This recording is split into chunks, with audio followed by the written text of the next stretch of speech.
Man, I'm telling you, it's a beautiful day. And why is it a beautiful day? Because we woke up with Jesus. We wake up every day with Jesus. It's just always a wonderful day. I'm happy because, like I said, I don't like to have hatred or anything in my heart, or basically, if I do something wrong, I apologize and move on, and that's what I do. I put it in God's hands, and that's what I do. And that makes me a much more better, happy person. If people are waking up mean, angry, upset, bitter, full of hatred, I feel sorry for everybody too. I couldn't imagine waking up like that. But anyway, let's talk about this screen right here. What is that behind the screen? Actually, it's the structure of the screen that we're building. I'm looking at something here, like I want to change that. But anyway, it's how we have to put the screens in here. Because again, as I said, I want multiple options on how to bring a screen in here. And again, I need something that I can take down and dispose of. Let me get the fan. Fan's right on top of me. I know it's making sound probably on camera. Let me look that real quick.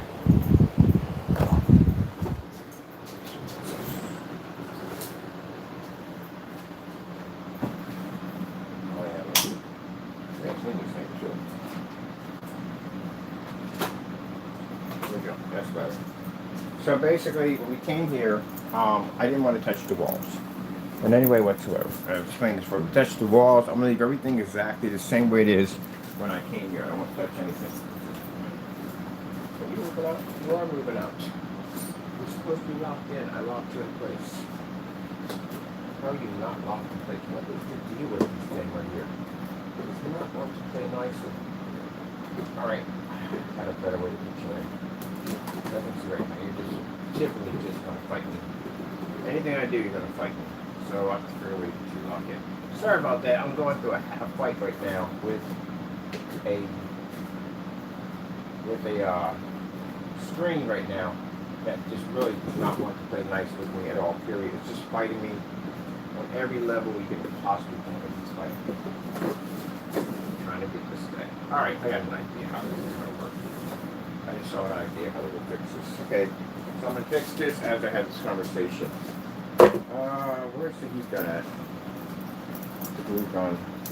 But anyway, yeah, so when we came here, I didn't want to put anything on the wall, especially the walls are wallpaper and they got a print to them, and we paint this will damage the wallpaper. Definitely will damage it. So I don't want to do that. And I don't want to drill any holes into the wall because, again, I don't want to change the structure in any way in here at all whatsoever. So we had to figure out a system. I went through motorized projection screens, fixed frame screens, just about everything you could possibly think of to try to figure a way how in the world to get something on the wall so we can show off something.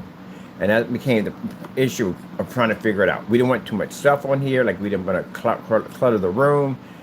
Screens would be nice if they laid flat to the walls, which would be nice. We did build a shelf system in here. I built several different prototypes here to see what would work. But what came down and what won was the why is it that always happen that way? Like the minute I move the stand, like everything magnetized to the bottom of the stand. I don't know why. But the box system actually was the best choice because again we didn't have to. We couldn't touch the walls. The walls weren't touched in any way whatsoever. And the first box system I put in was actually at the garage. So it worked out fantastic. It was easy for me to paint the screen, do some demonstrations off of it, but the problem was you had those lines in between. They're a bit of a headache, you know what I mean? But it did work for what it was supposed to do. Later on, we came with the panel system, which we have here. Those are the panel systems. That actually worked out much better. Panels are super lightweight. Actually, they're way lighter than these. This is fiberglass. This is actually kind of a plastic, light plastic. Worked out fantastic. We can panel them in. The coating goes in. It makes them look absolutely incredible.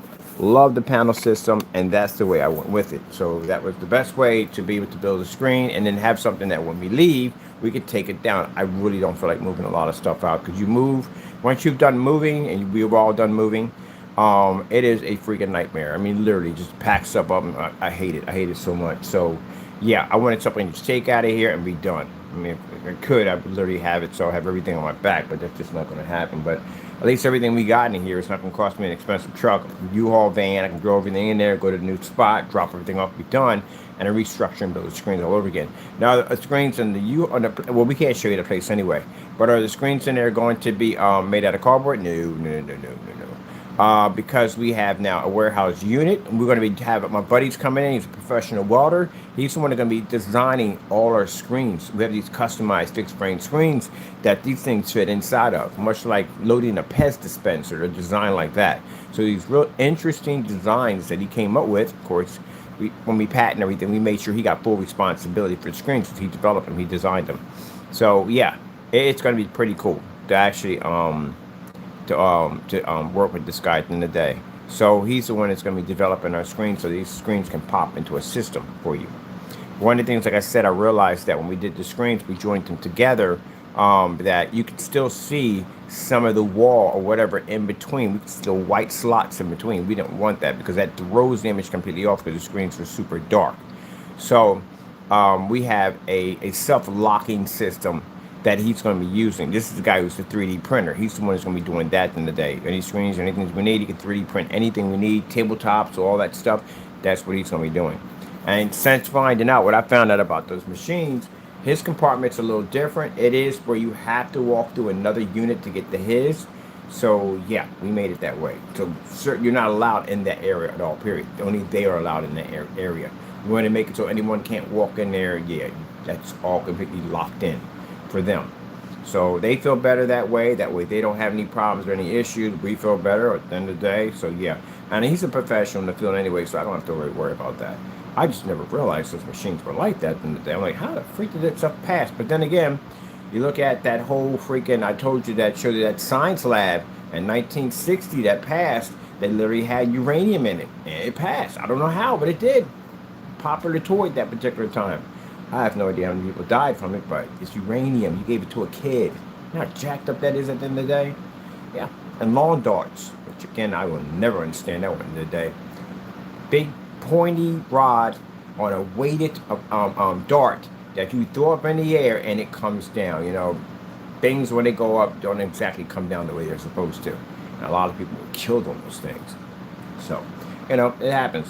People launch out stuff, and sometimes things look the other way until enough people die or get sick, and then they pull it. That's usually what happens. So, those 3D printing machines, oh my goodness, I had no idea. I was talking to my buddy about that. I was like, that's insane. He said, yeah, that's why we walk around in the hazmatics.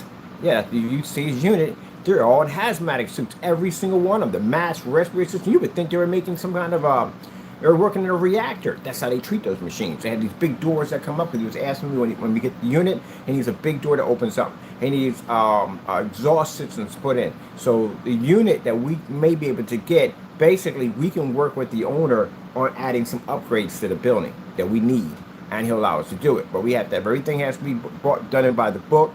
We have to bring somebody in that's licensed and certified to do all the work and all that stuff. Of course, zoning's going to be in there and all that stuff, you know, the usual stuff. But you know, I'm good. I know people in zoning, so I'm good. But anyway, I go back and I kind of bring stuff before them, say I want to do this, that, and the other, and they tell me what I can, what I can't do. But yeah, this would be nice. And then on top of that, I do want something that can, like, okay, so you got fans blowing this stuff out. That's still stuff going into the ecosystem, which I don't like at the end of the day. Is there a way that we can get a diffuser in there? Is there a way that these fans can have a system that this stuff would have to go through that can diffuse whatever's going out of it? Because, you know, that's not a bad idea. Buddy of mine brought them and said you should put a diffuser in there. Like what? You gotta need a system that when that chemical is coming out, it diffuses the chemical, like a massive filter system that cleans that before it pushes it. Almost like a giant air cleaner. That's pretty much what we would need. That would clean those chemicals before they go out into the atmosphere. But I don't want to be responsible for that either. But anyway, yeah. So anyway, getting back to this. So this is what the box system is right here.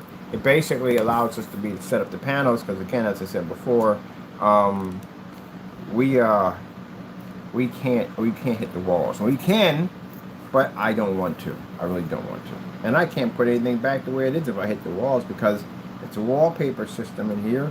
And if I hit the wallpaper, it's going to be really hard to do. And this wallpaper in here is vintage. So, you know, can't find this stuff. I don't know. I don't want to even try and make any sense.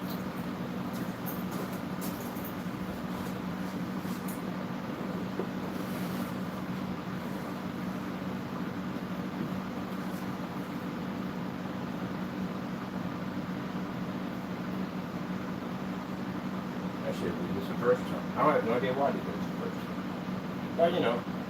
Or teach us a different race.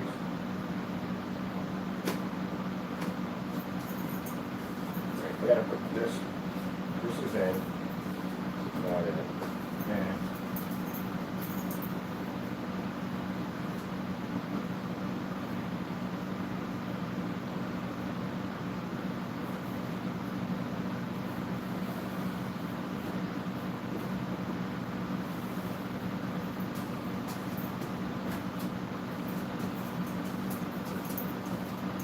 What are you doing down there?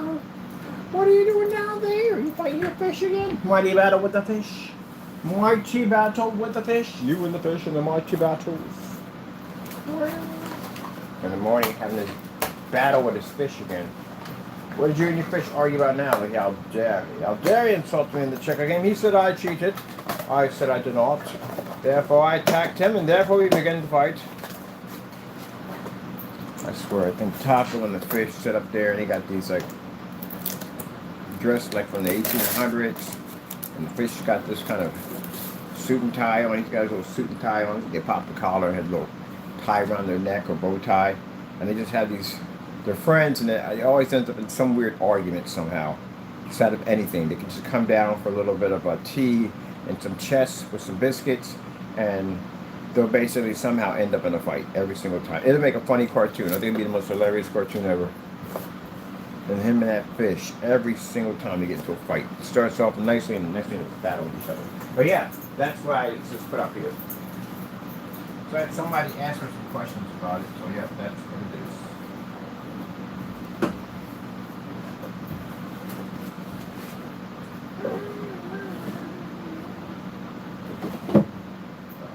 I didn't go as planned, but it looks like it did. I think I need a water box for that one. Yeah, it's not going to go Taco Bear. Taco Bear! It's going to work, Taco Bear. What's it going to work, Taco Bear? Bear.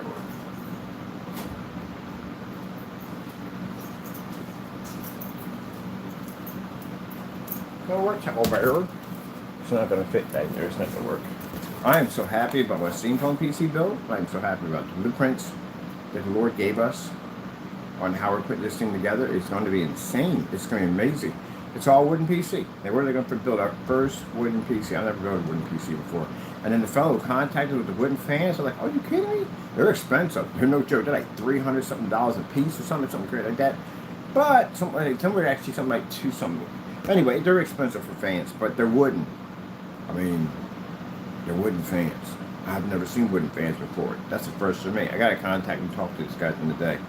You know, that's pretty interesting. Maybe we buy bulk from him. We can get a discount or something. That'd be nice. But anyway, yeah. So I got to get ready. I got demonstrations doing this. I had to get up. I had to leave late from the office to hang this. All those had to be individually painted, and I had to hang all those. So yeah, I had to work a little late last night, get that set up, because again, like I said, when I come into the door, I have no idea what's waiting for me. I have no idea what's in my email, what's waiting for me, orders we got to push through. There are companies where we do business with companies. Companies ask a million questions. They want to know if there's something to match black paint. They want to know all that stuff, and we got to send all that information over. So I'm sending over this, and I got to build something on the site that shows all the black versus black demonstrations, because there's no way we're running out of room on the marketplace. I really have to build a dedicated page for it, because we still got testing you from this one. I got stuff coming in to put against this screen to see if it matches. All they have to be done live. That's why I said that you're not going to see a lot of people doing those demonstrations. Or a live demonstration on YouTube with their product versus house paint and fabrics, and they're not doing that. And it's, you know, why they're not doing it? They sold the product. That's why. That's why they're not going to do it, because they already sold the product. If you already sold the product and you go out there and you do that test demonstration, which you're required to do, and you match something, you're in trouble, because you sold something to a customer that you claim was different, when technically the customer could have saved a lot of money and went out and did it themselves. That's why those tests have to be done before you sell a product. And again, I can't express this enough. If a company challenges you in court, because they can, about your product and say, "Hey, look, I think your product's such and so," and you said, "Oh, no, it's not. My stuff is tested. Let's do this." You know, you can back yourself up. But if you never did any tests and you just push that stuff out on the market, hit it with a high-end projector and some ambient light controlled environment or whatever you have in there, you're in a lot of trouble. A lot of trouble. Yeah, that's what Epson did to Valva and that other projector called Vokian or Vokian or whatever that thing is called. Anyway, they challenged them in court, and they lost. You can see it right there. You can look it up. It's public information. You can look it up. They lost in court. They couldn't back up their projectors. They couldn't back up what the statements were. And Epson took them to court and challenged them. I think it's VAKOY, something went that projector. We had one of them, a couple of them. We had them for testing. And people went on their channel, all those influencers went on their channel to how amazing projector it was. And Epson was like, no, don't freak that thing ain't. That thing is trash. It's right there. They got sued by Epson. Yeah, they sued Valva. All the influencers that came on and talked about Valva. Oh, we got to have a video on that one at the end of the day. Because I had a back and forth with them and their company. I got them to admit the projector with a 1080p base. Yeah, I got that one. But anyway, and all those influencers came on and talked about how amazing that projector. That's how I know you guys are getting paid for this mess, because you lied. You actually lied on your channel. I'm going to find all the people who did the review on that projector. I'm going to put you on blast because you lied. You went out there and sat there and said that was an amazing projector. It does 4K. Not saying all of them. Some actually did say that it was basically using pixel shifting. But some of them influencers went on there and said those projectors were absolutely amazing. They even said the same thing about that other projector. And they got sued in court by Epson. They lost. Epson sued a couple of companies. They sued GM Go. That was another one they sued. That's when we actually got them to confess that the projector was 1080p base. There's a bunch of them they sued. Thank you, Epson. Fantastic job. So I'm talking about people who don't sit back and allow for the what do you call it, parasite to infect the whole system. They stand up. I like that. They did. But yeah, they got sued, man. They got sued because their projectors were not doing what they claimed they said they would do. Oh, come on. You're going to tell me you got a 5,000 lumen projector? Oh, you freaking lost your mind in ultra short throw? Do you have any idea how bright that is? That ricochets off a wall? Yeah, good luck to your retinas at the end of the day.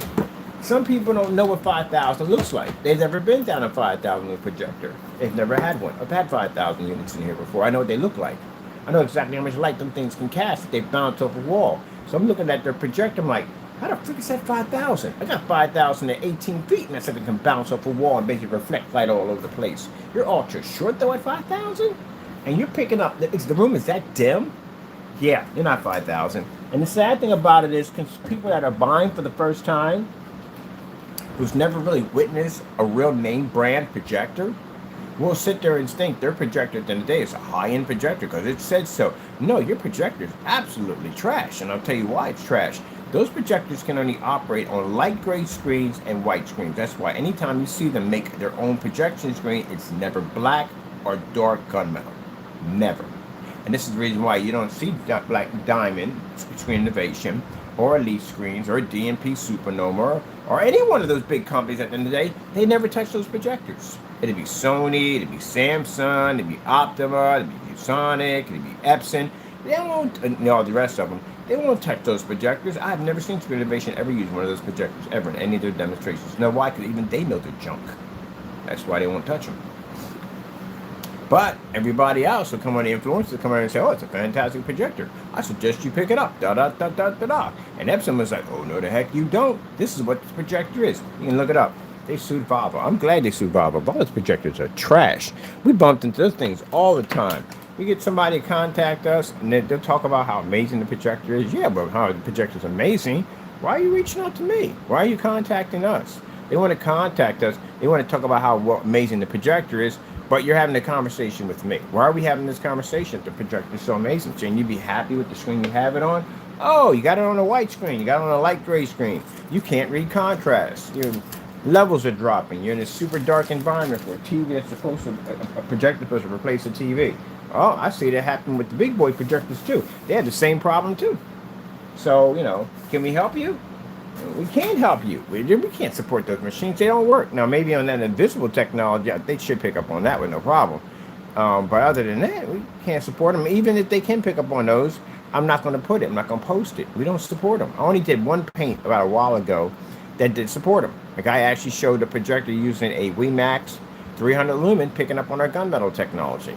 But we don't support those machines because they lie about the specification, and I will not back anything that lies. I'm not going to back it. So that's that.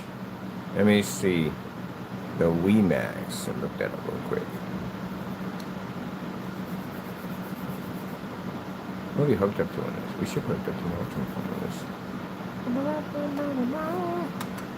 Ugh. Let's see if Taco Cat took out our cable. Because the monitor's not even flickering on. And that means Taco Cat might have got the right cables. Oh, yeah, you're back here to finish the job? Are you coming back here to finish the job? Huh? Is I not plugging it? Oh, you need to take out the job? I'm an idiot. I got to put it up to the wrong unit. I'm like, wait a minute. Would you come back to finish the job? Wow, go back to finish the business. Wow. Yeah, weirdo. Wow. Having some Murgatroyd. Having some Murgatroyd. Listen. Having some Murgatroyd. Let me see. And I just pause you. Let me see. Epson sues Valve for fake specifications. Fake. Not a fate. Jeez, really seriously?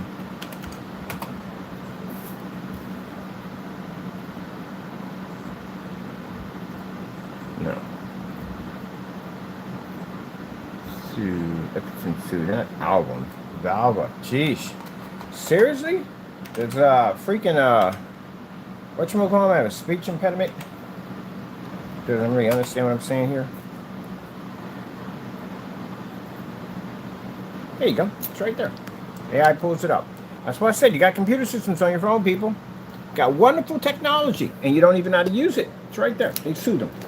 And 2021, Epson sues Valve, a company selling an ultra-short throw projector, for false advertising relating to its projectors. The brightness specification, yeah, because they claim the projector was 6,000 lumens. Nobody wanted that machine with 6,000 lumens. It's virtually impossible. Yeah, right there. Epson sued them.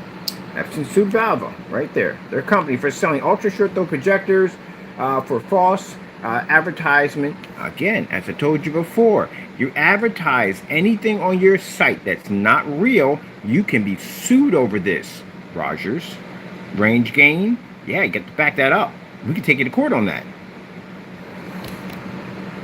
Let's see, false advertisement relating to its projectors, brightness specifications. A lawsuit alleges that Valve projectors did not meet their advertising lumen claim based in 2022, resulting to Valve correcting its brightness claim. Do you see that? See, this is the reason why when I sit here and I tell people at the end of the day that, and they think I'm joking, that anyone can take you to court. If your specifications on your site is not legit, someone can come in and challenge you in court. Just like that. They were fined for that. They fined the daylights out of that for that. Because they sold those machines out claiming that they did a certain thing and they didn't do this. They got sued for this.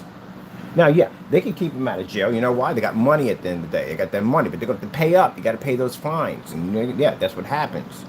So this is why I explained to you smaller companies that go out and put these false demonstrations like gain range. You're making this stuff up. If any of that stuff sells, anybody picks up that stuff on false pretense of thinking your stuff does something that it doesn't, we can take you to court. Anybody can take you to court. Consumers can take you to court. You can sue for it. That screen paint that he's selling on eBay, yeah, there's paperwork that's being drawn up for that. Jamie's going to court for that because of the fact that that stuff is house paint. We could prove to the courts that that stuff is the same thing he was giving away for free because we shipped it up to him and he refused it. That's being used against him in court, including the documents that's coming up to him. That's going to actually tell him to back up everything said about our company. That's also going to be used against him in court. So we're setting him up for court in November. So you have to be careful when you write stuff on your specification sheets by making statements that your stuff is doing things it's not doing. Literally, because we make a black technology, we can drag companies in court claiming they made statements that their technology brings up a black level when we know it doesn't because it's gray. We can literally sue you for this because you sold it to customers, making them think they're picking up black when they're not. by using high-powered projectors and dark environments to manipulate the environment to get the consumer to believe that they're actually picking up black when they're not. Who gets you on that? Yep. So that means you would have to go in and recorrect it. What is their projector? The projector is 25 to 18. I saw that in the demonstration when I first saw it. I was like, there's no way in the world that's 5,000 lumens on an ultra short though. You're bouncing off a wall, a white wall. Do you have any idea how much light reflects off a white wall? Bounces to the back. We did something with a video called Mr. Mannequin. Mr. Mannequin was a head that I had in the room to show you how much white light bounces off white and gray screens and reflects right back to your face. So you turn around to Mr. Mannequin, you see all this white light pushing in the background. The minute our black technology comes down on the motorized projection screen, it cancels out. I got to do one of those here. That's actually a pretty cool demonstration. I need to have one of those here set up here. Matter of fact, we got the showroom coming up anyway, so we'll have it there. But anyway, so yeah. It shows that those, and that's what Diamond was showing in their demonstrations. When their screens come down, they cancel all that white light. So that white light reflects to your ceiling, your floors, all that comes right back to your face. Gray screens, lighter screens have that effect.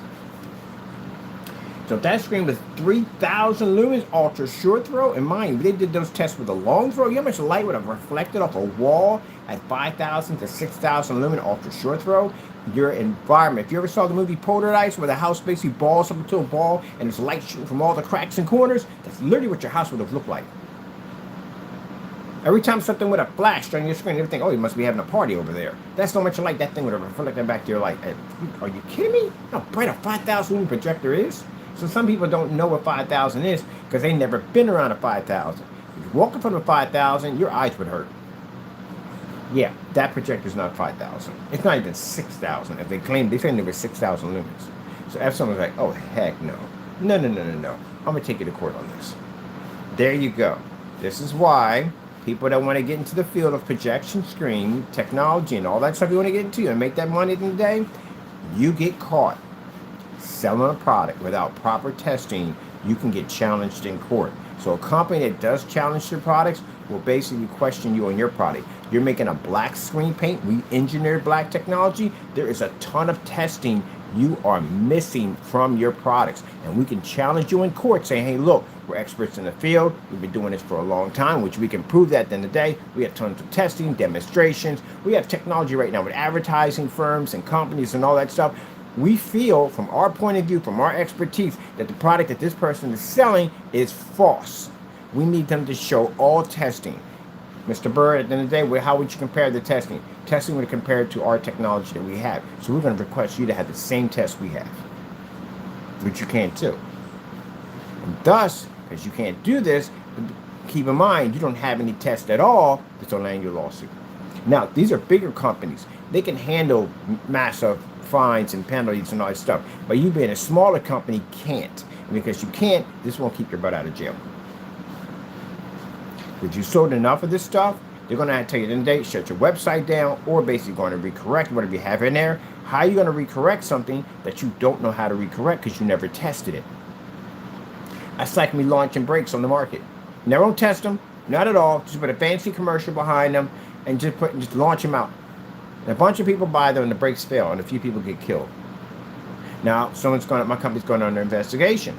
And they're asking me at the end of the day, Mr. Bird, were these brakes properly tested when you launched them on the market? And I go, well, did some video demonstrations. And no. Questions. Were they tested? You show actual testing, crash dummies, smacking into a wall. I want to see actual data, actual testing on this. I don't have any because I didn't do any testing. So guess what's going to happen to Mr. Bird? Mr. Bird may go to jail. Or I'm definitely going to jail. If I killed a few people, I'm definitely going to jail. So screen paint's not going to kill anybody. But again, some of you guys don't know what you're mixing around. Because I've seen some of your stuff, and I've seen the stuff that you put into it. I know it's in there, and some of that stuff you put in there is unstable, which means cans can do something what they call imploding. Especially for Rogers. Rogers stuff is weird he puts in the can because for some reason it doesn't marry well. It constantly separates all the time. It's got to have to put a lot of water in his paints. I don't know what to do with that mess. It's putting water. Jamie with some water in paints too. But why do y'all do that stuff? That's weird. But anyway. That's why his paint had that English muffin kind of gritty look. Because when you paint a screen with a ton of water in it, it leaves these bubbles all over the top of the surface. When the bubbles pop, they leave craters. And that's when the screen dries with a crater English muffin look to it. Tell me if I don't know what I'm talking about. I can literally tell what's in your paint. Your paint is basically Jamie's paint. That's what it is. It's literally his paint. But the difference is you put a kind of pigment powder in yours. Instead of putting black paint in it, you decide to switch and put a pigment powder. The problem with the pigment powder and whatever you have in there that's causing separation, I'm going to go with oil because you did that in the last one. We had the same reaction, that same separation. Water is not going to separate to a certain degree. If you put a little bit in, it's not going to do too much separation. Not if you basically stand the can up. It's going to take a while for that to separate. But if you put a lot of water in there, like half and half, which he did in his video demonstration, you got separation that's going to pop off. Because you got a chemical imbalance that's going to trigger off. That's what's going to happen. So, put a little bit in there. Not really going to see it that much. It'll take a while for that separation to pull through. You know, even when you have paint in your garage and you open it up after a couple of years, it separates. But it takes time to do that. That's how the water reaction will have. When you have a little bit in there, but you had half of that in there. So basically that reaction time is going to be much more faster, and that way you're going to see much more, you see it pop up a lot more faster. So when we saw that in the Goopity Goo, and he made the statement, the reason why the water's in there, it acts as a delivery system. Yeah, I heard you say delivery system to keep the paint from evaporating. That's why we went out and bought another phone, because I was going to buy the product, put it in a 24-hour stream, drain the can, and see if it evaporates, if you can basically back it up. But he pulled the product. That's why the product was pulled. He couldn't back it up. So he was telling customers when the paint gets there, it's going to have this separation in it. That's just a delivery system to keep it from basically evaporating.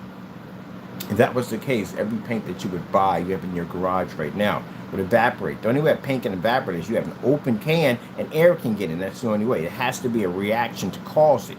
The only thing you're going to have, if your cans are sealed, you're going to have separation. The formula may separate from inside the can, but it's not going to evaporate because there's no air in the can. You don't know chemistry, do you? Apparently he doesn't. He doesn't know chemistry, chemistry or physics. He doesn't understand any of it. Because, yeah, that's the most backwards thing I've ever heard in my entire life. If that's the case, anyone who has paint that's going in the garage, you pretty remove it or clean the garage, and you pop the can, and you see this paint in there with these weird colors in it because everything's separated in there. There wouldn't be no paint in there. The only way there's no paint in the can unless you left it open or there's an air and the air is allowed to get in, it's dried up. And it's probably most likely, depending on how long the drying time went in, it's mostly the top layer that dries, a little thick skin on the top, and you have to pull that away. It's kind of like liquefied underneath of it. Have you ever had paint before? I had to ask him that question a couple of times. But anyway, yeah, that's the whole thing about the Goopity Goo. It was basically, he was trying to bring something in there. He steals people's ideas, like Goo Screen. Goo Screen is the one who started Goo Paint. They're the ones who started it. G-O-O, Goo Paint. They started Goo Paint Systems. That's what they are. So he tried to copy out there and call himself Goopity Goo. You don't think of anything original, or steal our names at the end of the day. We're used to that anyway. People steal our names because they got nothing better. But anyway, yeah, it was half water. So then he kept saying they had a skin-like coating. He kept repeating that over and over again. Skin-like coating, skin-like coating.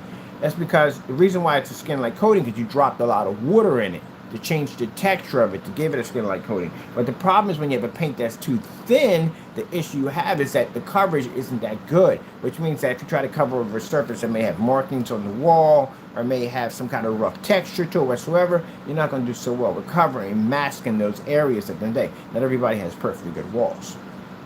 So that's going to be an issue. So it's another problem. Another thing, too, he didn't know about his paint. He didn't pick up on it, and they picked up on the forum site. If you set your can paint to 32 ounce, you would be able to paint more than a 32 ounce because your paint is a little bit more thinner. Like if you use stains are really thin liquid, and you use stucco, which one do you think you're going to get more coverage out of? The stucco or the stain? It'd be the stain because it actually has more coverage. It's a more liquid. It's going to give you much more cover than you basically smearing around stucco, heavy stucco. So yeah, you're going to use more stucco for the coverage because it's a more thick, more dense product. Then with a stain, you're going to have much more coverage. So if you take both of them, let's talk about physics here. If you take both of them, you put them on a wall. You put the stucco on the wall, lay it flat on the platform, and you lay the stain, and you tilt the screen up. Which one's going to hit the bottom first? It would be the stain would hit the bottom first. There you go. It's the physics. That's part of physics right there. So with that being said, that would have more coverage than that one would have. So at 32 ounces, and you have a thin light coating product, which means you should be able to achieve a screen of 150 to 160 inches, not 32. You didn't see that, did you? We saw it. That's how I know you don't know what you're talking about. This is stuff I saw on your website. You don't know what you're doing. So I can use that to get you in court. A lot of things I can use to get you in court. I'm an expert in rear technology. Look at my track record. My track record is outstanding in rear projection technology. I could ask you questions in court about rear projection. You don't know anything of what you're talking about. I get you on that stand and I start questioning you. My lawyer starts questioning you. You can't say anything. You don't know what you're talking about. And that gain range is completely phony. We don't know that's fake. Which screen has a 0.8 or an 8.85? That's a non-existing gain. I put that on a form, so I must have got a bunch of laugh emojis. Who the freak got stuff like this? Yeah, that's why I laugh on camera. We call it paint. Parte's retina burners. You burn your retinas out. You kidding me? How bright that is at the end of the day? Freaking 50 lumens will bounce off that thing. It's like you're being hit with 50,000 lumens. A 0.85? Are you freaking? What are you running over there? They have a lighthouse effect going on in there. It'd be like the equivalent to Cyclops taking off the visors. You burn down half the block. That thing ricochets up there. It might turn into a weapon for the military. And put up on a satellite and paint the inside of it with your paint, and then just hit something reflective and come take out the entire freaking nation. Yeah, because that's what that stuff would do. Like redirecting the sun. So no, that's not happening. The gain is non-existent. That's number one. And number two, I've asked multiple times about this, and he can't tell us. So if you can't tell us about what's in it, we don't even know what's in it. You can't tell us about how it works. How do we get this gain range? How do we paint a screen with the same paint and get a different gain? You can't explain that. We'll see you in court. Unless you pull the website. And it seems like you don't want to pull the website because of this pride thing. I told you, pride's dangerous. So he's going to find himself sitting in court. Not only that, other people can sue him. He could be sued easily on that product.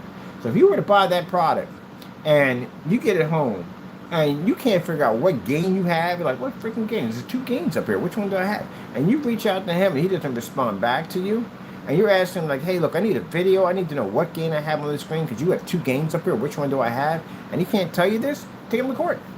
You get a small claims court, you can win. You can take a civil court and win. You can take a federal court and win. Because he can't tell you what's in it.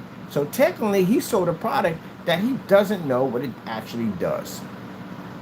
Or how to get the gain. And therefore, you win the lawsuit easy. Easy, open and shut lawsuit. Easy. And I'll show you. Because we'll take him to court on it.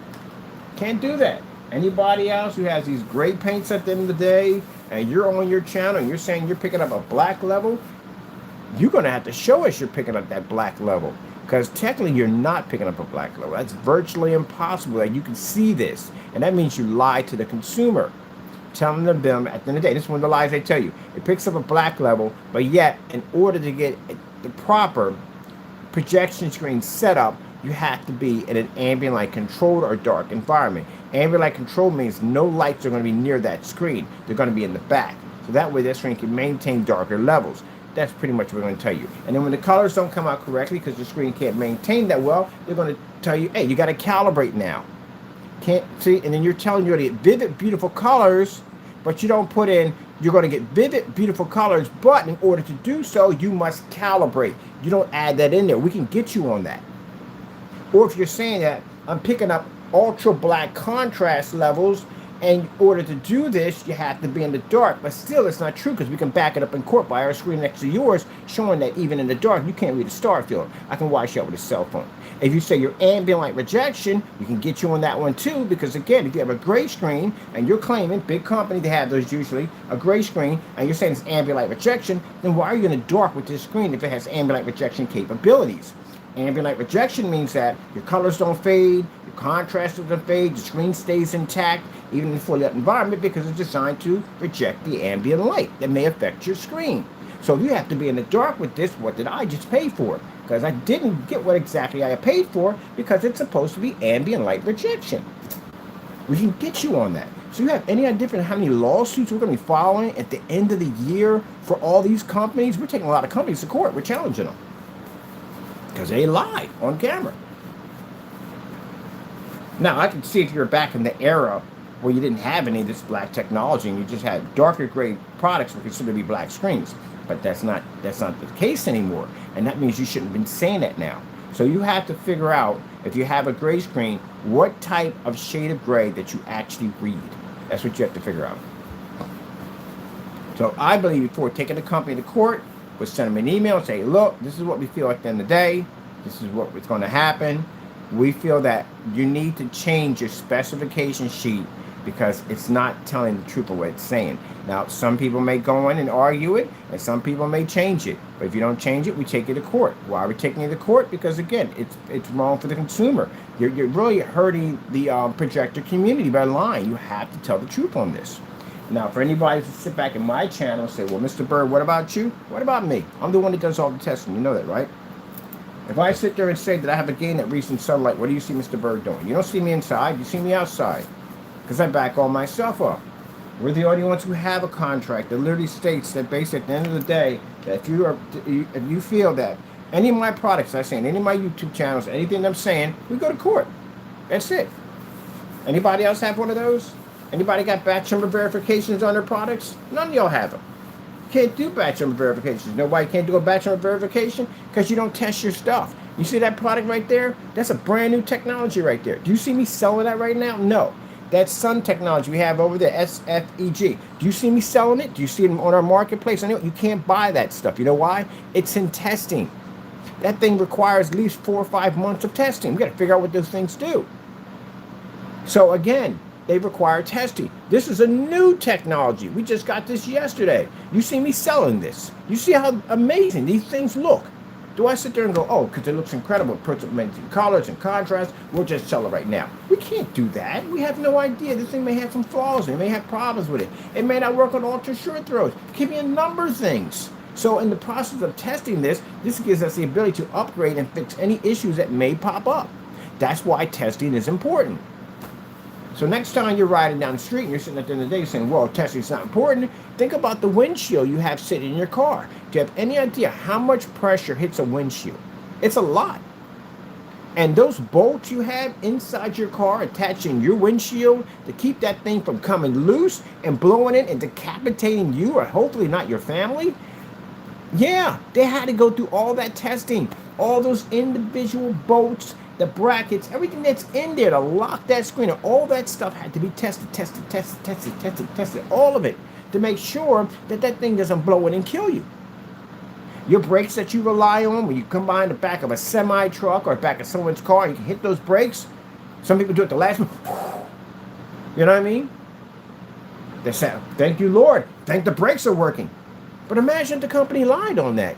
You're a dead man. You're slapping to the back of a tractor trailer, especially if it's carrying any form of long poles or whatever, you're done. Or anything that's carrying, you're done. Thank goodness that works at the end of the day. What about your gas line that's connected to your stove? What if that's faulty? Do you have any idea? Any air, gas seeps out of that, and you go to turn on your burner, and you just get a free parking lot. All that stuff has to be tested. It has to go through all these rules and regulations. Everything. Even that paint, everything I have in here has to go through some kind of testing process. It has to be tested. Even if you feel at the end of the day that, hey, it can't cause any harm, it doesn't make a difference. It still has to be tested. Rules are rules. You got to follow them. So if you're selling products out there and your products are not tested, you can be challenged in court. You got to think about that. So some of you selling products, I would suggest if you're not truthfully 100% sure about your black levels and color levels and all that stuff, then what you need to do is be truthful with your customers. Colors are going to drop in fully lit environments. Calibrated may be needed. Colors might not do well. Contrast may not do well in fully lit environments. Ambient light controlled environments is what you're going to need. You got to be truthfully about it. And you got to stop doing these dark contrast demonstrations in the dark. Customers are going to turn the lights on. This is what customers do. Customers will do the opposite of what your instructions tell them not to do because they're curious. I would be too if I paid for something. It's mine. Why wouldn't I want to see what happens if I turn the lights on? But if you're advertising like this guy did, Fernando went after a company that basically specializes in ambient light rejection technology and went out and told people that he could do the same thing, but yet marked on his website, not ambient light rejection. Just in case if he ran into a customer who turned lights on, he could say, well, I never said it was ambient light rejection. Yes, you did. We got you in tapes on YouTube videos with Frankenstein claiming to be ambient light rejection. But you said you never said that. See, that's what I'm talking about. That nonsense at the end of the day. And then in the process, between these guys bickering and getting mad and nasty over this and getting angry because they got busted, you forgot about the most important part, the consumer. The consumer who comes in to buy these things has a right to get what they paid for. And you forgot about that because you got caught up in greed. So, for a company that's supposed to be a scam company, we're the ones with all the rules. We're the ones with the batch number verification, all the testing, ship back policies, snail mail policies. We have one of the biggest shipping policies, better than anyone else's. I know I check everybody else's shipping policy. Remember, research junkie. I go through all people's sites and stuff, big company stuff. I read through all their policies. Got to think for stuff like that. I like to know who I'm dealing with in the day. So I read through all their stuff. I contact their businesses. I talk to their sales reps. I know everything about their technology. I bring it down there for testing. I know their stuff. I have to know what I'm going against at the end of the day, or how to deal with it. If they got a screen that I have to know how to beat that screen. That's where the AG47 technology came from. Where did it come from? Stewart. And it was Seymour AV. Seymour AV had a screen called 1.3. It's a silver screen. Incredible white levels. Super bright ultra screen. And it beat 3 of my screens. I was like, oh crap, that's crazy. I actually got a chance to meet this guy. He's a real nice person, by the way. And that's where the AG47 came in. If you saw the videos and you go type on my YouTube channel, AG47, it's the element for silver. That's what it stands for. And if you look at the screen where it's showing off, it literally generated a white level so high that it actually turned a white surface gray. Actually turned their screen gray. That was an AG47. The only problem with the AG47 is it wouldn't comply to darker colors. We had issues with it. It just wouldn't work with it. And then somehow along the way, through God's blessing, we got it to work. That's why these screens right now have AG47s, that coding in it that allows them to be able to read those high white levels. That's why every time we stick something against it, it doesn't match it. You got to test your stuff.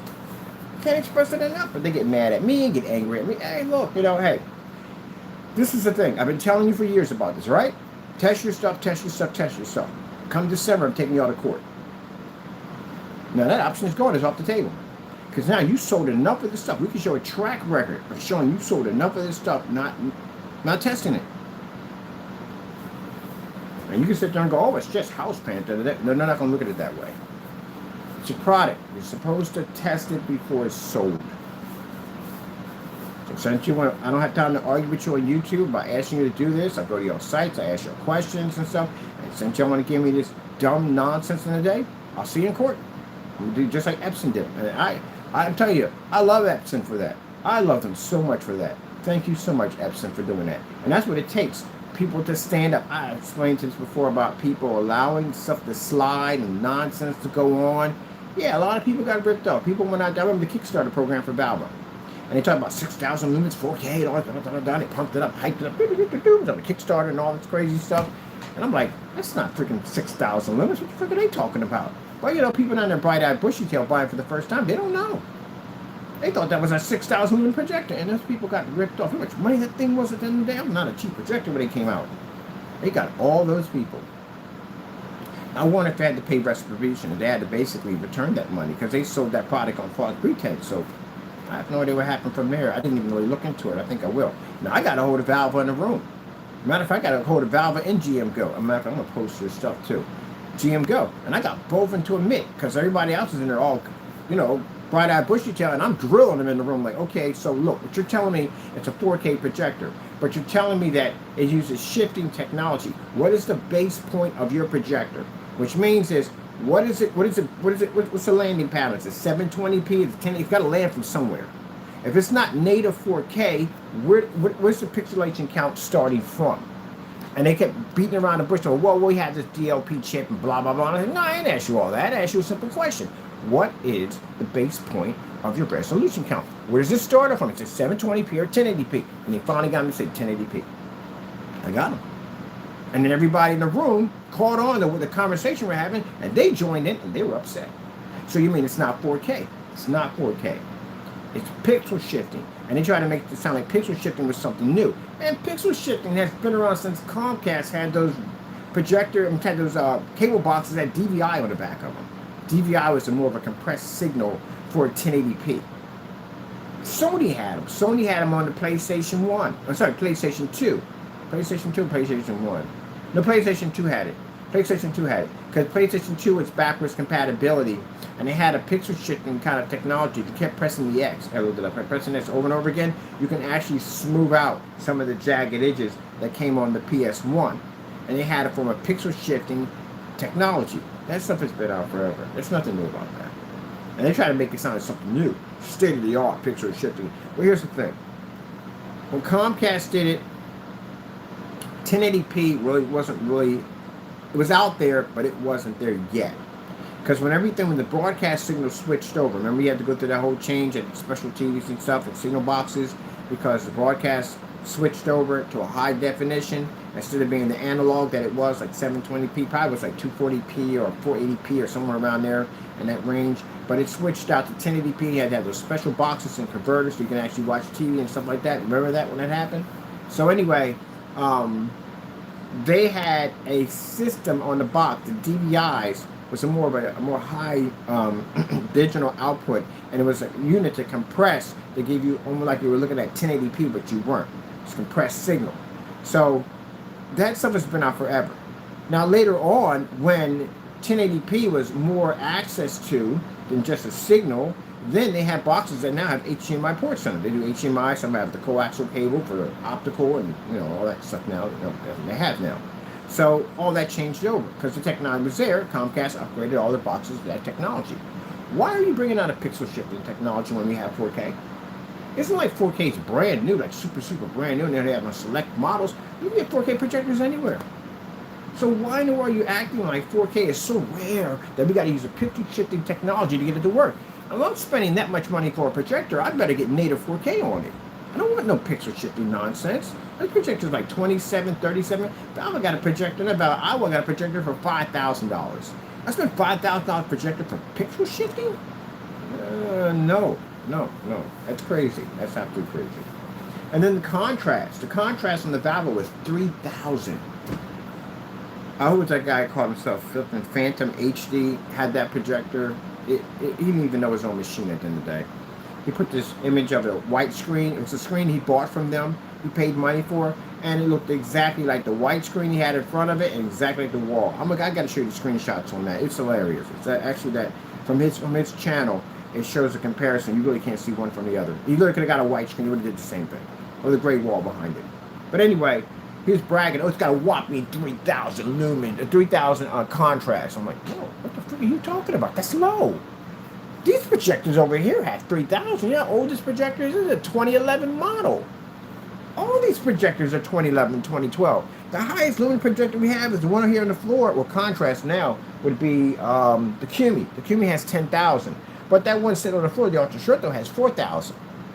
So the Ultra Short, though, on the floor is 3,600 lumens. These are 3,600 lumen Ultra Short, though, projectors. The 720p models. So my projector that cost me $60, and your projector that cost you $2,700 that you paid for, your projector is 3,000. This is 6,000 lumens more on top of that. That's a 4,000 to 1 contrast, and you only have 3 for a projector that's supposed to be a newer model.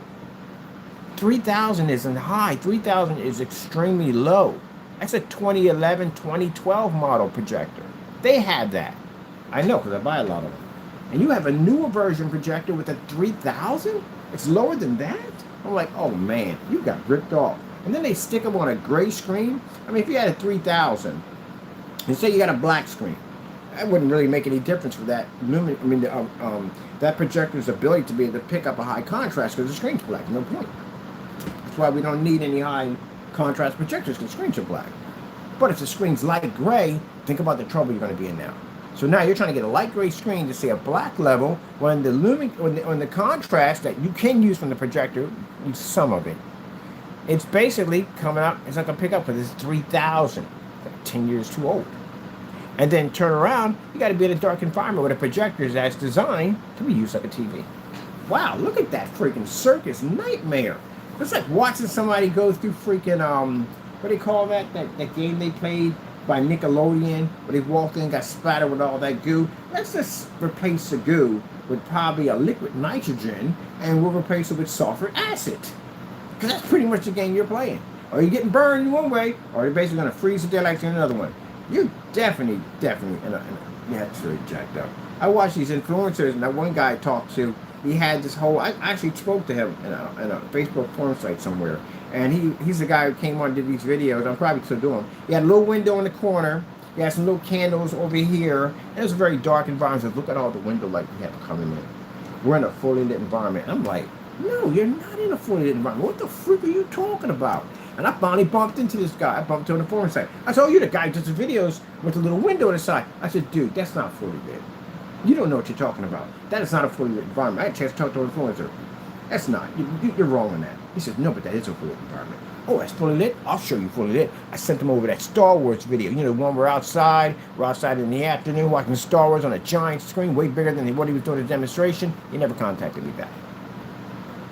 After I sent him the link, he never contacted me back. That is ambient light projection technology. Window, please. You gotta be kidding me. I'm going to be doing some tutorials on one of our sites. I think it's going to be the Crystal Edge we have over there, not Crystal Edge, but now we call it Technology Screens Info over there, ILEG Technology Screens Info over there. And we're going to have some information there for you customers that are buying for the first time, what to look for on eBay. Because I buy a lot of my projectors from eBay. I have a great track record of buying a good projector from eBay. We get a few here and there, but very rare. And also too, what to look for and these demonstrations on projector setups. And they're going to be tutorial videos to show you all the little things that they're hiding in there that you need to see. The windows, another perfect one. They'll have windows way on the other end of the room being open. Windows near the screen will be blocked off. Curtains will be pushed over.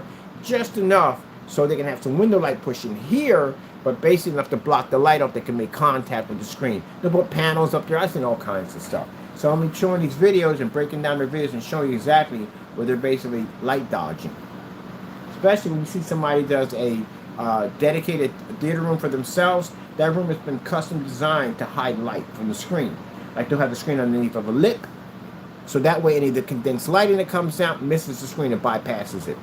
They'll have the screen sit in a little pocket if it's near a window, so that way the little walls around the screen, if any light's coming from the window, it'll basically hit the walls before it will hit the screen. My personal favorite is the blinds. The blinds. Anytime you look at blinds in the video, you want to be to see objects on the other side. What happens is they take the blinds like this and they slant them. They slant them so that way it looks like light's coming through them, but technically it's not. When the light hits, it's being redirected downward and not toward the screen. We saw that in the demonstration with McAfee. McAfee had blinds going up. That means when the light comes through, it actually reflects up. And his excuse was the reason why the blinds were like that, because it actually added more light to the environment, because when the light went up, it hit the ceiling and it sprinkled all over the environment. No, no, no, no, no. Because if that was the case, the blinds on the side where the screen wasn't at, they were straight. You could see through those. So those were basically would make contact with the screen if the others were the same way. Those were just going down the hallway. Light does this. When light comes through, it expands out. It doesn't turn in corners and goes up and down. You have to be redirected there to go. So, you know, that's what I explained to them. Not to you guys. I'm explaining to the people who do those dumb demonstrations that should not be doing those demonstrations like that. You lied to your customers. And when I busted you on it, what'd you do? Now you made the line, you made them straight.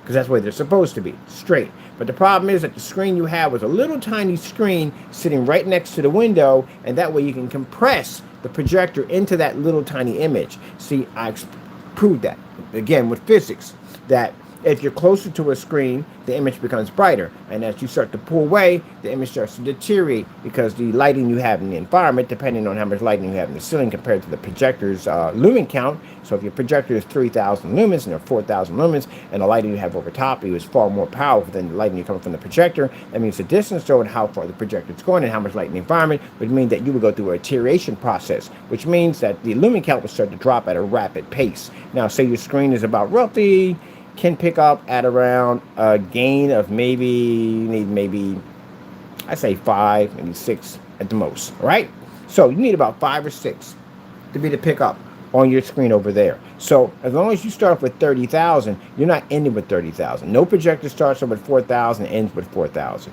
So that means at the end of the day that whatever you lose, you're still going to have to pick up the minimum requirement to get that screen to pop. Now, it may not be the best image. You may see it, and when it hits, you want to see something. something at least, unless you're outside. What we do at the end of the day, you don't see jack. But anyway, but if our stuff picks up, by the way. But anyway, you are going to be to pick up something, but then you run into another problem.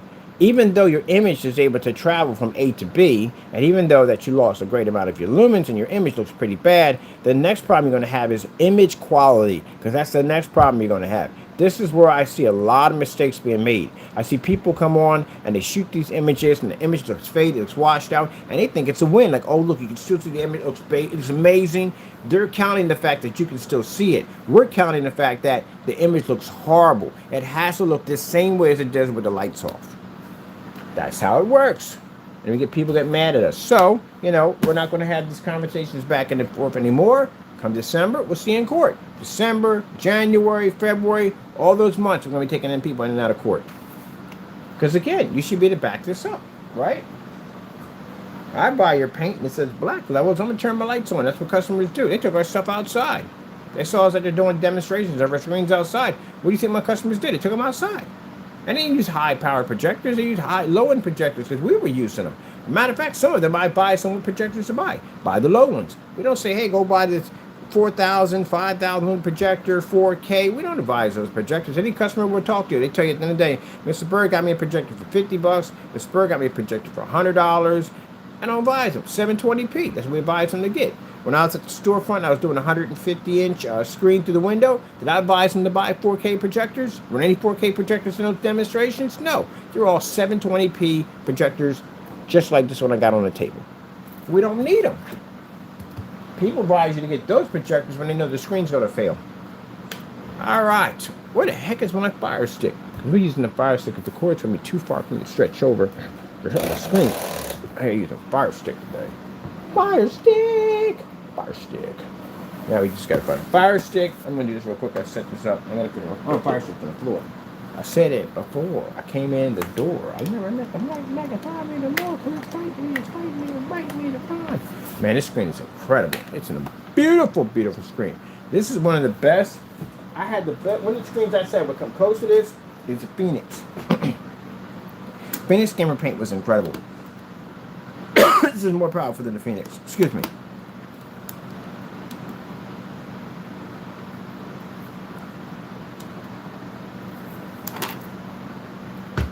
I got people coming in today to see this. I got to have somebody come see. I got to have somebody see the same thing I'm seeing. I'm contacting the owner so you can come and look at this thing. This is going to be a beautiful screen. So this whole wall is going to be coated with those panels. Oh, wow. Where you go, fuzzy boy? Fuzzy boy. Fuzzy boy. Yeah, boy. Let me see what happens. We've got no power. Let's see what's going on our end with no power. I have a dangerous type of kitty. I'm dangerous. When the power's up. What's my power up, Taco? Taco! That's up, Jack. What's up up here? A lot of stuff, Jack. What's up? Taco the electrician. You know, it's cameras knocking off.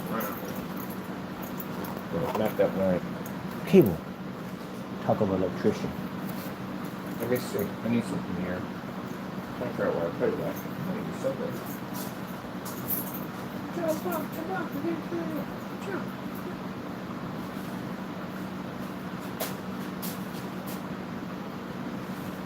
Alright. Kind of put your fresh batch in. Remote controls. There we go.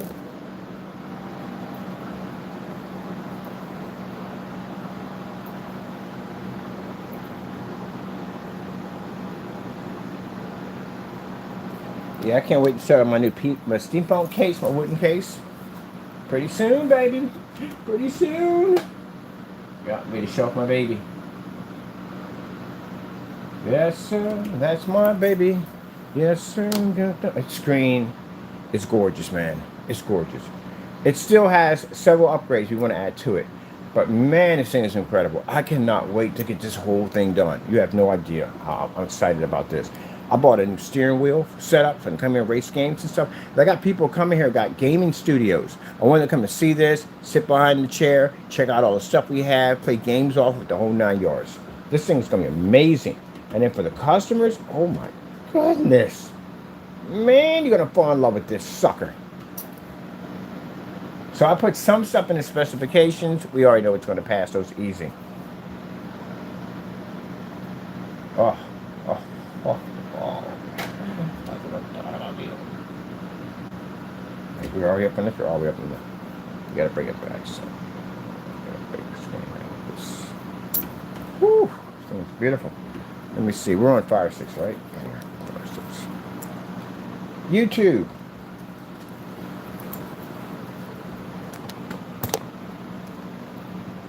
Can you imagine this whole wall with those panels on them? Man, it's gonna be huge. Oh, we got Craig and the Creek. Oh, we got Cartoon Network. I got Cartoon Network. Oh, this is Fire Stick.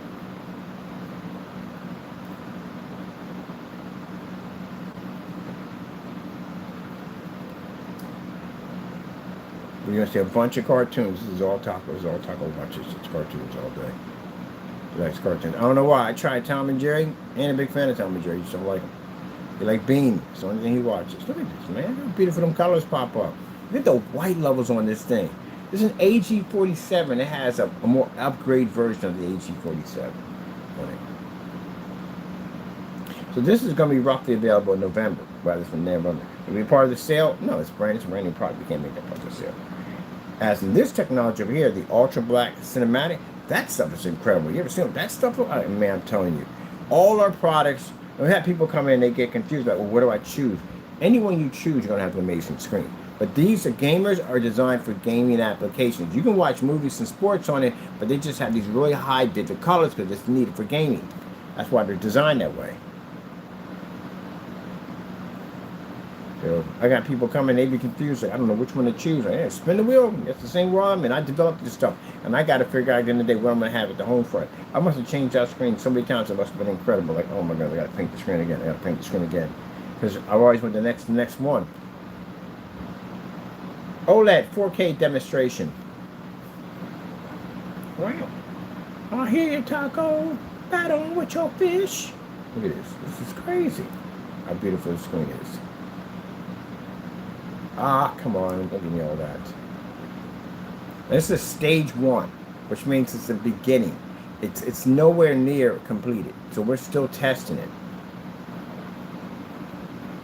As a stage 1, it looks absolutely beautiful. Now, I could sell this now if I wanted to, but again, I'm cheating myself. I'm not trying to get in any trouble. I need to know how that thing is functioning, it's working. We need to know all this information. So, November is the due date when we're basically going to have it available. Now, when we do the panel system, this is 3 panels. This is actually the size of the panels that we have for the invisible technology over there. These are 24 by 36. But you got to do a panel system to set up too. So. Now, mind you, projector we're using here, Christie LW400. As I said before, I was talking on camera before I turned this on. We don't require expensive projectors. That projector will cost you $50. That's it. That's why I get that shock and all. People are like, $50. I'm like, $50? $50? What's your question?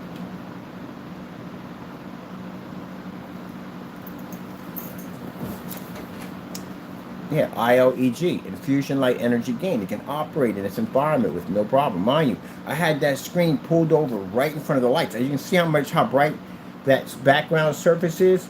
That's how much light that screen, the whole wall is going to take in. My projector runs in eco mode. My brightness is on 6. My contrast is on 6. I'll show you all that. I have it below factory settings. Well, not below factory settings, but like below what you would have, most people have. Where are they? The projectors and brightness go up to 60. These are venues. And this projector is 4,000, and the eco mode is 25.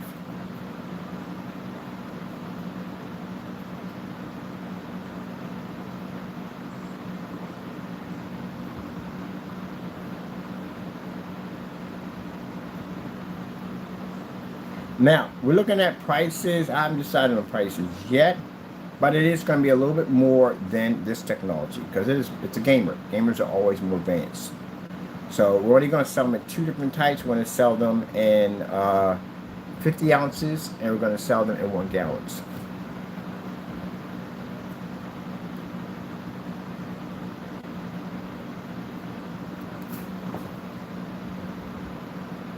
Oh, you could have clicked on it. Let me just contrast real quick.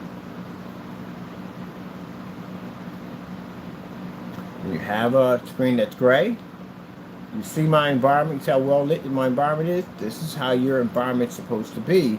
If you're making claims that that screen, at the end of the day, can do the same thing as an ambient light rejection screen. This is not ambient light rejection, it's their own gain at the end of the day, the ILET and fusion light energy gain. Again, like I said, my lights are different than most people use them. Mine are 24,000 in here. So again, if you're making statements that you have this screen that's able to pull up any kind of light in a well-lit environment, you're going to have to do those demonstrations in environments that look like this. Because again, doing those demonstrations in environments that are dark, that's not basically, saying you have ambient light rejection technology. But you're in the dark. I don't want this video on for too long. I got to do demonstrations on this. You should be able to read that. You should be able to read that with no problem. I'm making some speakers in here too. I'm going to put the speakers on this side.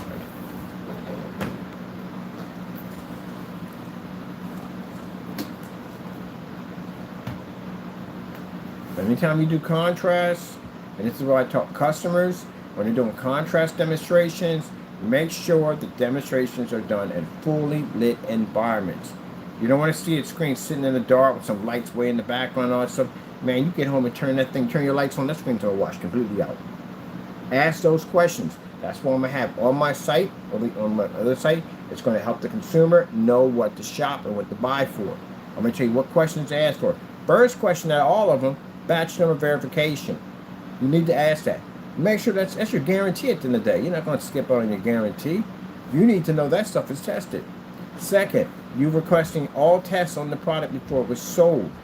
And I'm going to show you what test to ask for, what type of test to ask for. Because what they want at the end of the day, they want somebody to come into their channel or buy from their products that they don't know much. That's a person they can manipulate and rob. If you know what you're talking about and you go in there, they can't talk that trash to you at the end of the day because it won't work. That's when I went there and had that conversation with Valve in there. Valve was talking that mumbo jumbo. That mumbo jumbo may work on them, but they're going to work on me. I know my stuff at the end of the day. That's why I got that confession out of them. You can't lie to me. I know your stuff. Tell me what it is. Yeah, a whole bunch of nonsense. Just like if you're buying a car, who do you bring with you buy a car? Bring a mechanic with you. Why would you bring a mechanic with you to go buy a car? Because he knows the language. He knows that they're talking trash at the end of the day. That's why you bring one with him. He can look over that car and say, nope, nope, nope. I can see all kinds of problems. Just stay away from it. You can't see that. He speaks that language. Could be a mechanic. Could be your father. He works for cars for years. Let me go down with you and check it out. Let me see what they got down there. Come back and behind it. No, we're going. We're leaving right now. No, that's junk. That's because junk can cause you years and years of problems. Because you can see stuff in there that you can't see. This is how your screens are supposed to be registered at 24,000. And your projector should never cost you more than $200 to do it. Now, if you're requiring high-end projectors, and you just told me at the end of the day that your screen doesn't function without that projector. That means it's going to cost the consumer a lot of money.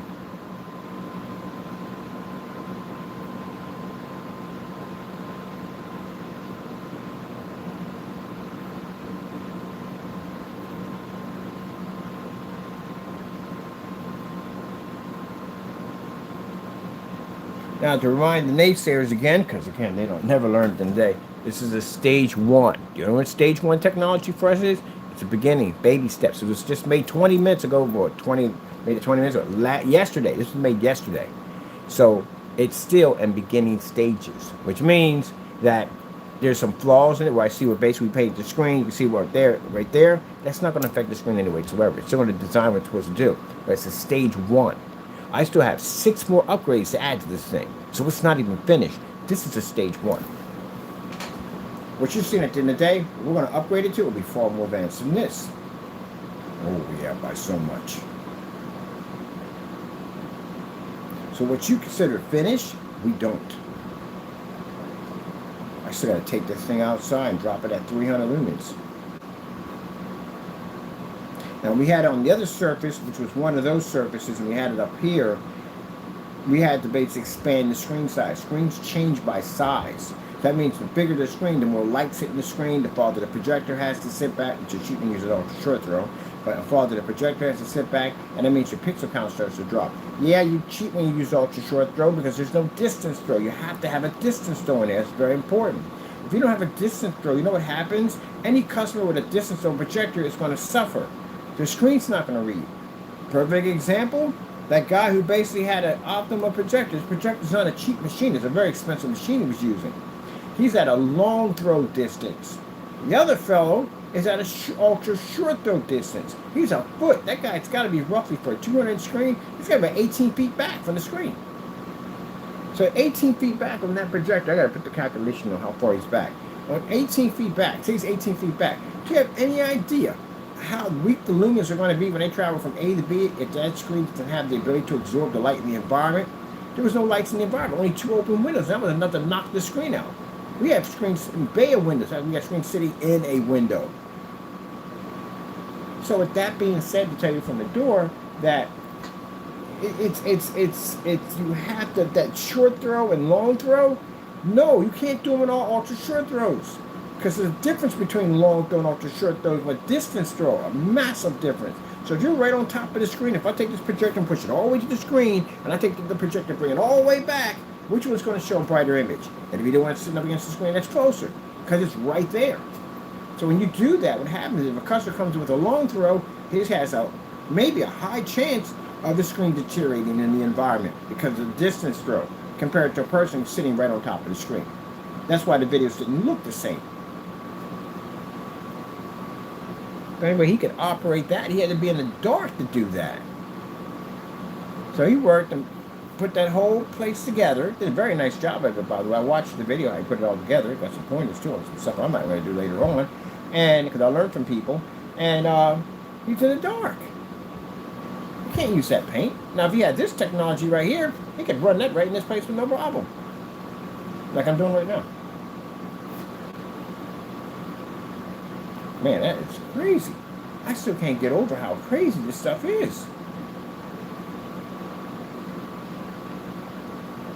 I'm blown away, people. I'll tell you, ever since the day we sat there and made that statement, man, we made that statement, God has advanced all our technology through the roof. This is insane. Do you have any idea what people want to see when they walk in here and see this? And you're like, damn, what this thing looks like in real life?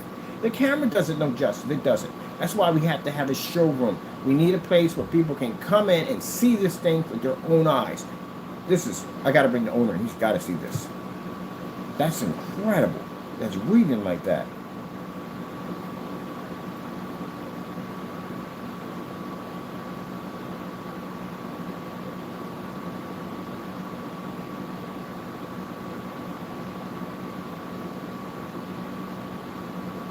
Wow.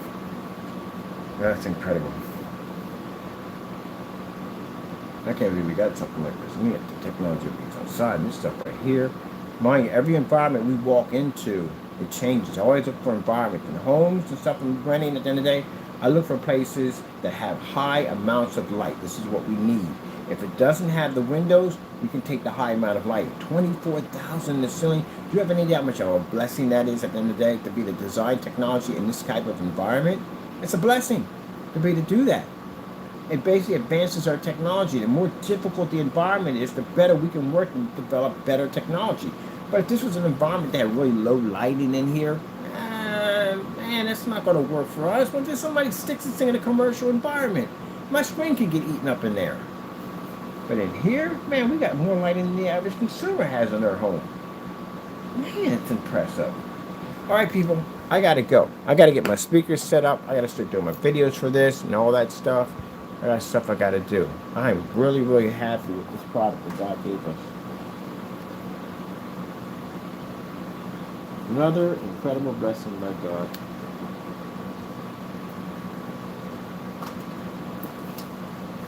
Whew. I can't wait to do some gaming. I have to watch more videos off it than gaming. I've done some gaming off of it. Got to get a long cord for my projector so I can do some gaming off of it. I have nothing I can run through here. I have no HDMI on my units. None of them. That's how old my projectors are. Nothing here runs off HDMI. We have to have adapters for everything in here. I got to buy that adapter. This adapter that allows you to run video games to pick up the signal. I had 2 of them, but I don't remember what I did with them. So I have to figure out exactly on my history list and Amazon, figure out which ones they were, buy them, bring them in here, because I'm going to do some gaming off this thing, man. Off my PC. Anything else here? This is your fish at the end of the day. This is fishy. Fishy! Always fighting the fishy. You and your fish, eh? Fighting your fish, eh? Take your fish, eh? Alright, people. I gotta go. And I only made about, when I made this stuff, I made roughly 32 ounces. That's what I made. I had enough because I told you this stuff has really insane coverage. A couple of times when I did the paint down, I put too much paint down. I gotta remember to put a little bit down. It has very good coverage. I was able to paint that one over there in the corner. I got that one's painted. I painted this with these three over here. I painted that surface, and I still got paint left over. I am going to go in and I'm going to do me another screen for myself. Man, I'm so happy about this. All right, we got our sale today. Thank you for our customers for basically taking advantage of our Super Bowl sale. This is going to be available in November. At the end of the day, at the end of November, probably roughly around November, maybe. If we get all testing done, maybe before November. We have to get all the testing done. There's a lot of testing we have to do with this. These require a lot of testing, but not the testing that to put a screen that's designed to eat sunlight. They're different. They have to go through a ton of testing. So I definitely want to dunk one of these in water and actually push an image through it. So definitely got my dunk tank here for that, and I got a nice surface over here. I'm gonna coat over with that, drop that thing and see what happens. See how it deteriorates. So we'll work with that. So we run all that testing, get everything done, and then we'll have this thing ready. It's going to be part of the sale? No, we can't because it's a brand new product. That's why. Okay. That's basically about it. What's going to come with, as usual, free LED lights. Because we get free LED lights now. I'm doing that from now on. All our stuff just comes with free LED lights because we get them for a really good discount. I love these lights, by the way. I've been using them myself. I don't support anything that's going to break down or fall apart. Because, again, if it falls apart for me, it'll fall apart for you.